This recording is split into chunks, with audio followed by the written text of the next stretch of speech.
যারা পছন্দ করে না তারাও কিন্তু আঙুল চেটে খাবে। এখানে নিয়ে নিয়েছি ঢ্যাঁড়স, যেটাকে আমি ভালো করে কেটে নিয়েছি, সর্ষে পোস্ত বাটা, সাদা সর্ষে কালো সর্ষে বেশি পরিমাণে হাফ চামচ পোস্ত নিয়েছি, ওর কাঁচা লঙ্কা দিয়ে ওটাকে কিন্তু বেটে নেবো। আর তার সঙ্গে দিয়েছি অল্প একটুখানি আদা।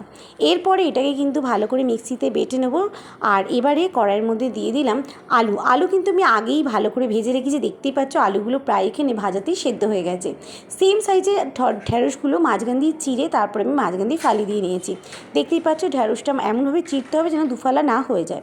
এবারে ঢ্যাঁড়সটাকে ভেজে নিয়েছি, তাতেই কিন্তু কচি ঢ্যাঁড়স অল্প ভাজলেই সেদ্ধ হয়ে যায়। এখানে ঢ্যাঁড়স আলু ভাজা কমপ্লিট। এবারে ওই তেলের মধ্যেই দিয়ে দিয়েছি একটা শুকনো লঙ্কা, আর দিয়ে দিলাম কিন্তু একটুখানি একটা টমেটো ভালো করে ভেজে নিয়েছি। তারপরে ওর মধ্যে দিয়ে দিলাম জিরে গুঁড়ো, হলুদ গুঁড়ো, লঙ্কা গুঁড়ো, আর দিয়ে দিয়েছি যে মশলাটা বেটে রেখেছিলাম সেই মশলাটা। এবারে ভালো করে কষাবো। হ্যাঁ, এই হচ্ছে একটা পর্যায়ে, যেটা কিন্তু খুব সতর্কভাবে করতে হবে। এখানে যেহেতু পোস্ত আছে, সর্ষে আছে, ভালো করে কিন্তু এটাকে ভালো করে এমনভাবে কষাবো যাতে তেল ছেড়ে দিই। দেখতেই পাচ্ছ আমি শুকনো কড়াই অল্প তেলেই করছি, তাই জন্য কড়াই কিন্তু ভালো করে কষানো হয়ে গেছে। এবারে যে গুঁড়ো মশলাটা ভিজিয়ে রেখেছিলাম সেটা দিয়ে দিলাম, দিয়ে আবারও কষিয়ে নিলাম। তেল ছাড়া পর্যন্ত ওয়েট করবে, তেল ছেড়ে দিলে ওর মধ্যে দিয়ে দিলাম ফুটন্ত জল। এখানে খুব সামান্য পরিমাণ জল দেবে, এতে কিন্তু ঝোল ঝোল হবে না, জাস্ট ঢ্যাঁড়সটা একটু মাখা মাখা হবে, ওই রকম জল দেওয়া হবে।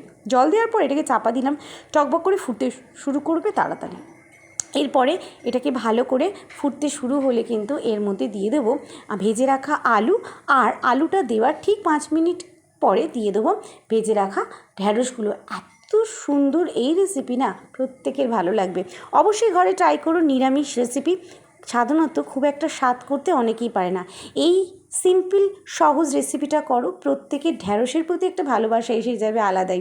আর নিরামিষের দিন মানেই এই রেসিপিটাই করবে, তা না হলে কিন্তু এই গরমে কী খাবে ভেবেই পাবে না। আর দেখো কি দারুণ দেখতে হয়েছে, দেখতে যত ভালো হয়েছে খেতে আরও স্বাদের হয়েছে। দেখা হচ্ছে নেক্সট ভিডিও।